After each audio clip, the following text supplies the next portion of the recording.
Assalamualaikum warahmatullahi wabarakatuh. Selamat pagi teman-teman. Gimana kabarnya? Baik? Oke. Sebelum kita memulai pelajaran pada hari ini, izinkan saya memperkenalkan diri. Nama saya Alvin Faiz Bihoir. Teman-teman bisa memanggil saya dengan sebutan Alvin. Di sini saya sebagai pengampu mata kuliah linguistik forensik. Alangkah baiknya sebelum kita memulai mata kuliah pada hari ini, marilah kita berdoa menurut agama dan kepercayaan masing-masing. Berdoa mulai.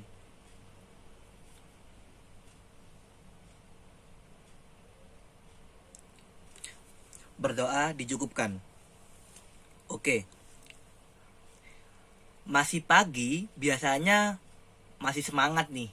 Tapi masih pagi juga biasanya ada yang masih ngantuk. Oke. eh, saya akan mencoba mengecek dan membangkitkan dulu semangat teman-teman sebelum kita memulai mata kuliah pada hari ini. Jika saya bilang selamat pagi, maka jawabnya pagi, pagi sukses. Oke. eh, kita akan coba ya. Selamat pagi, pagi, pagi sukses.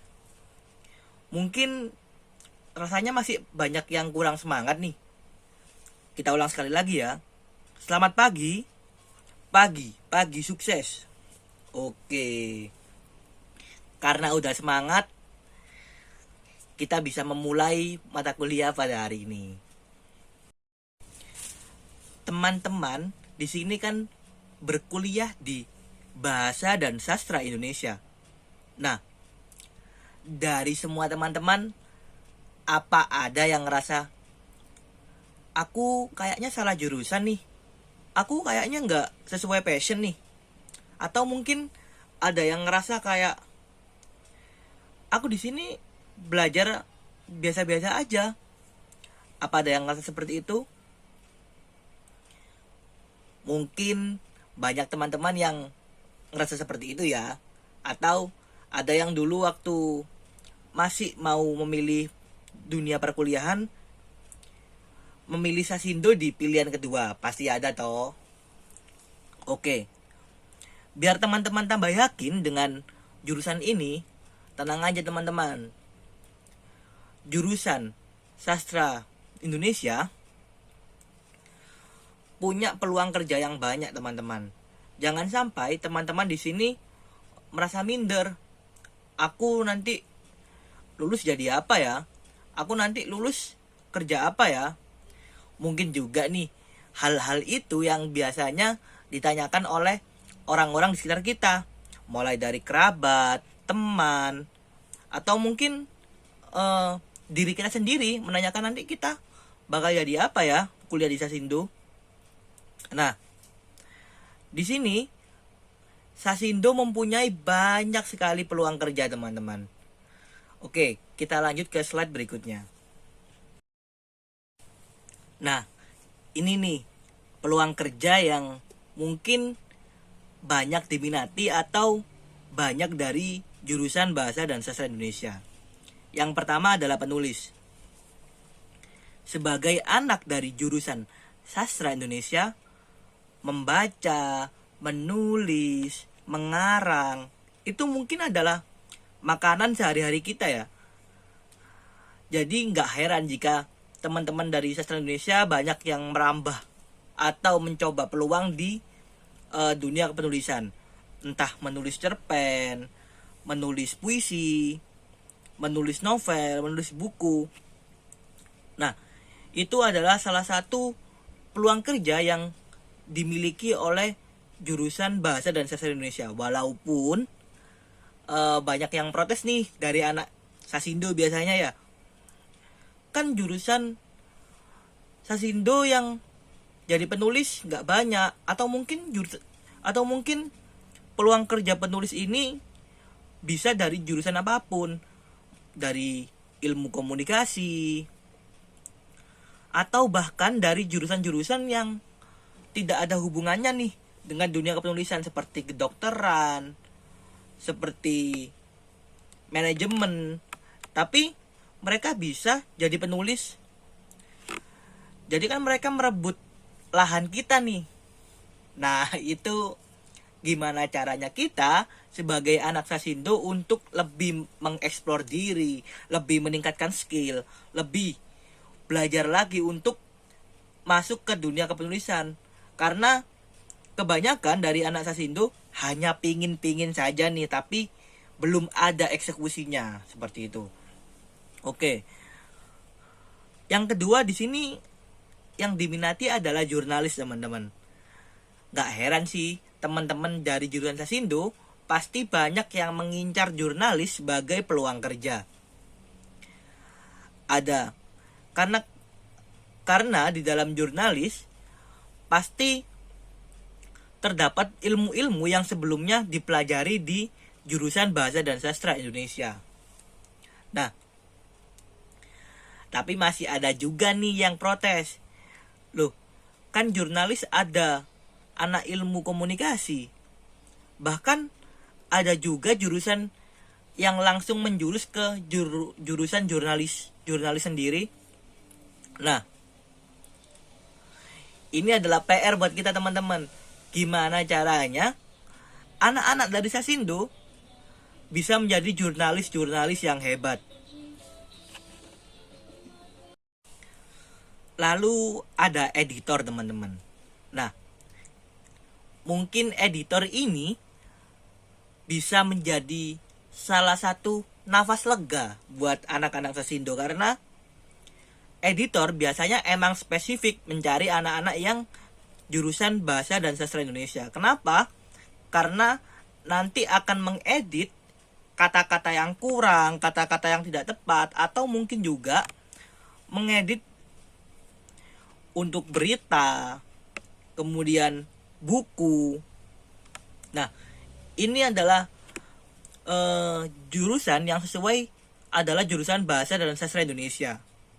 Karena di dalam Bahasa dan Sastra Indonesia, teman-teman juga pasti ada yang mengambil peminatan seperti linguistik, yang sudah biasa untuk membuat kamus, mungkin ya ada di leksikografi. Nah, di situ teman-teman bisa menjadi editor-editor yang handal nantinya.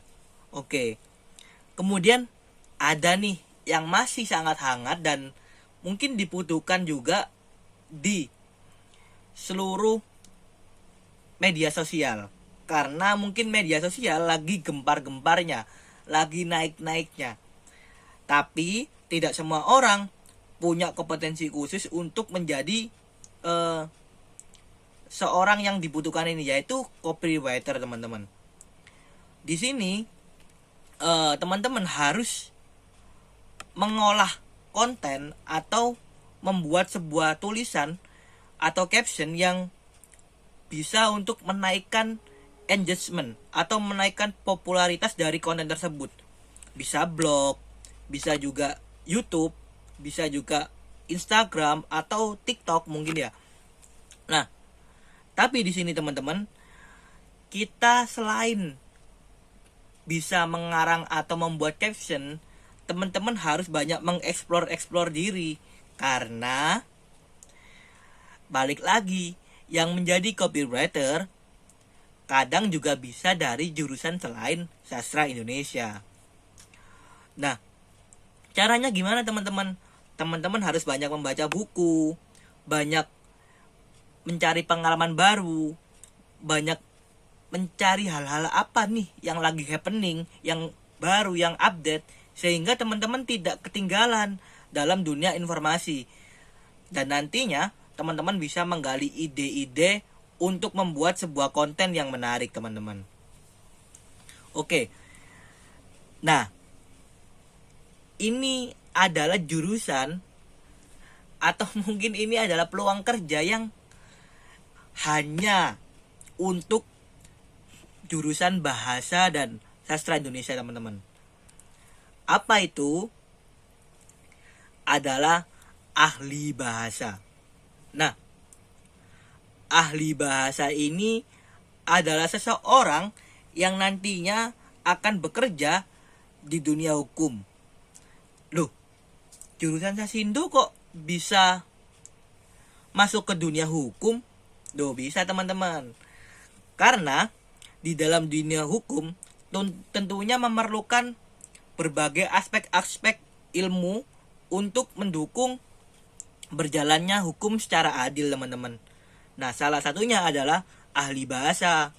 Ahli bahasa ini pure anak dari bahasa dan sastra Indonesia.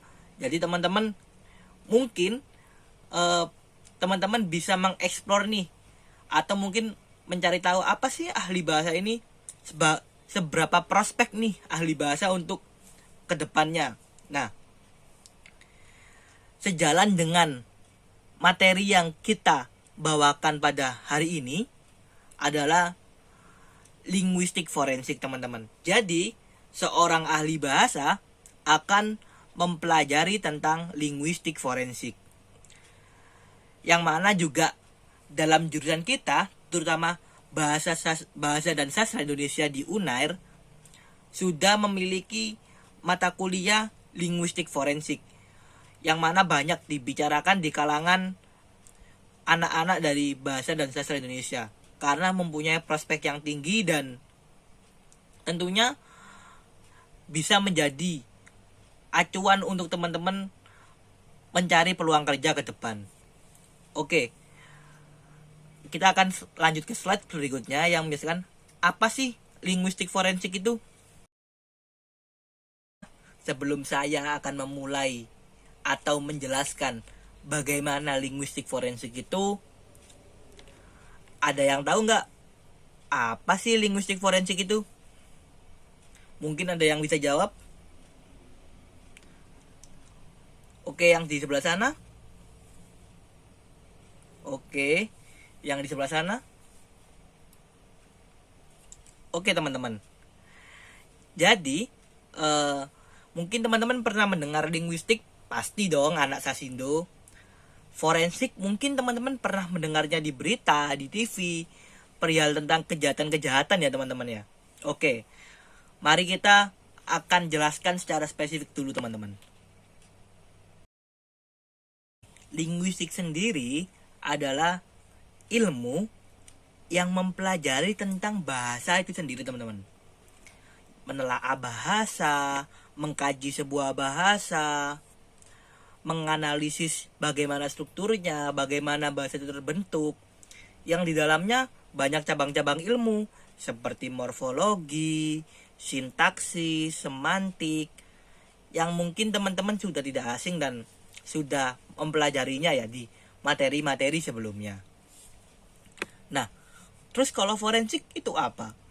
Forensik adalah pengetahuan yang membantu untuk menjawab secara ilmiah hal-hal yang mengenai bukti-bukti tentang tindak kejahatan teman-teman, yang nanti akan berkaitan dengan tindak keadilan atau penegakan hukum.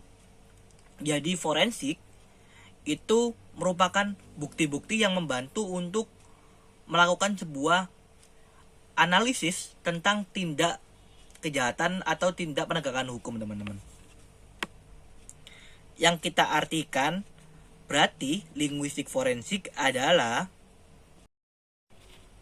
pengetahuan yang menganalisis bukti-bukti bahasa dari suatu tindak kejahatan untuk tujuan penegakan hukum teman-teman.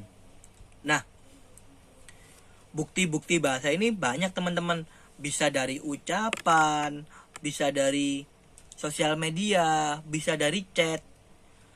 Yang intinya adalah kita bisa menganalisis bagaimana strukturnya, bagaimana kata-katanya, apakah dia berniat jahat apa tidak, itu bisa ditentukan oleh cara dia untuk berbicara teman-teman.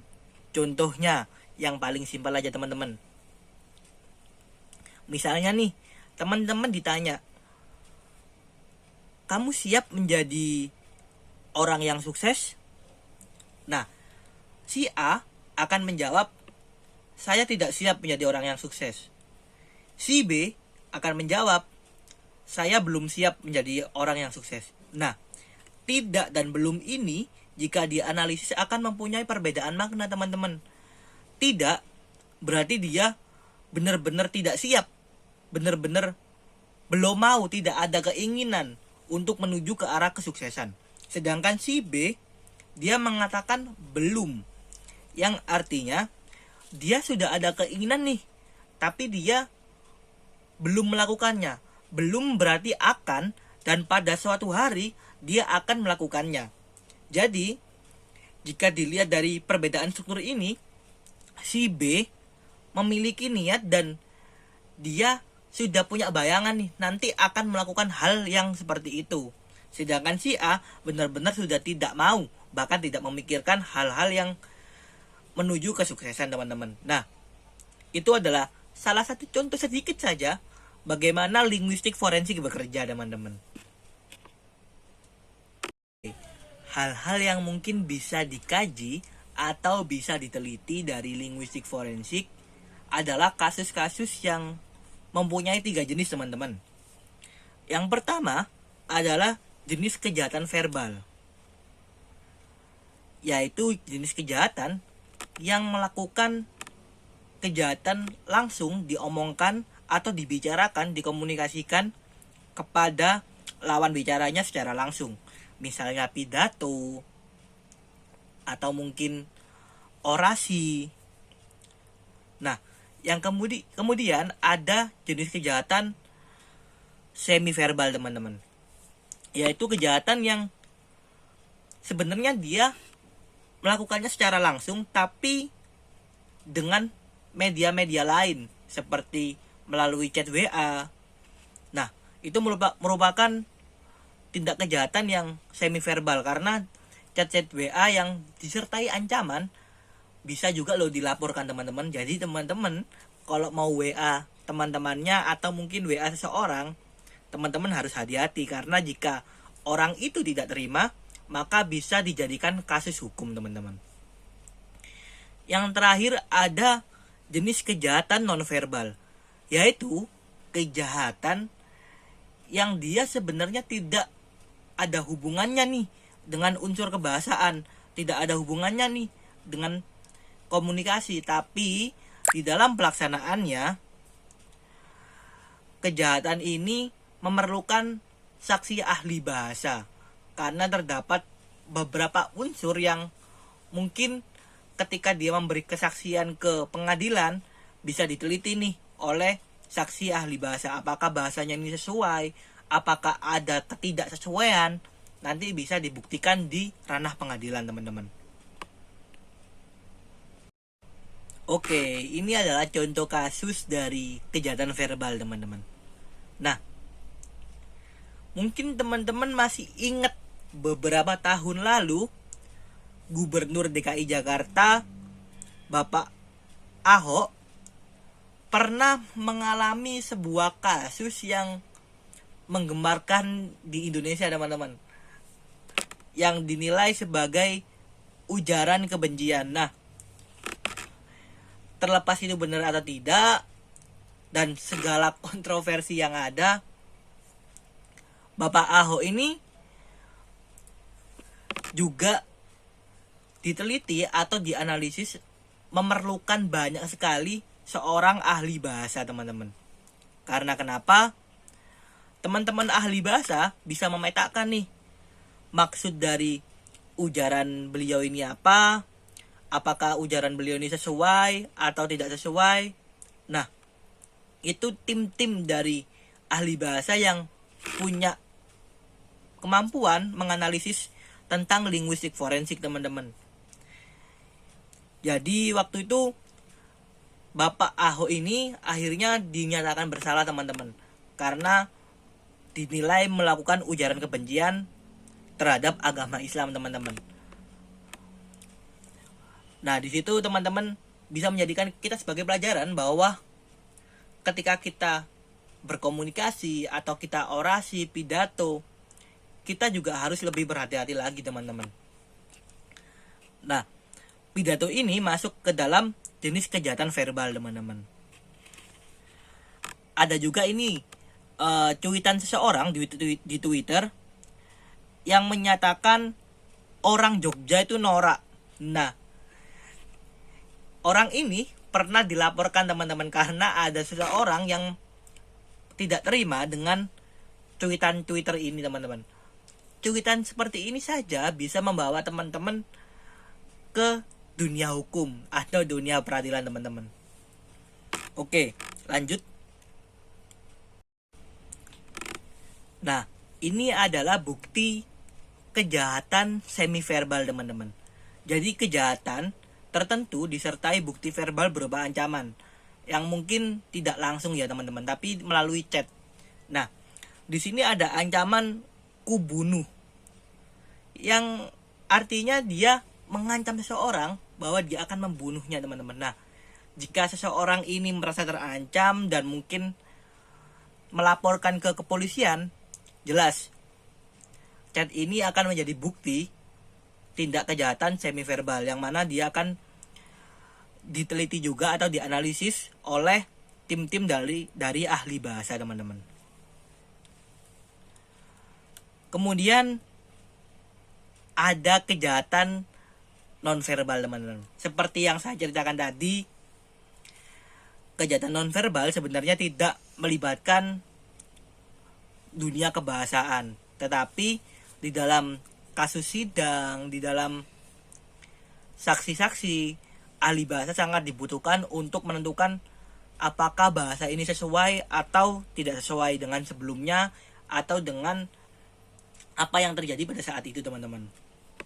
Nah, ini contohnya teman-teman pasti tidak asing dan masih sangat ingat dengan Bapak Ferdy Sambo ini, yang mana sampai sekarang kasusnya mungkin masih berjalan ya teman-teman, mungkin masih belum menemukan titik terang akhirnya diputuskan seperti apa.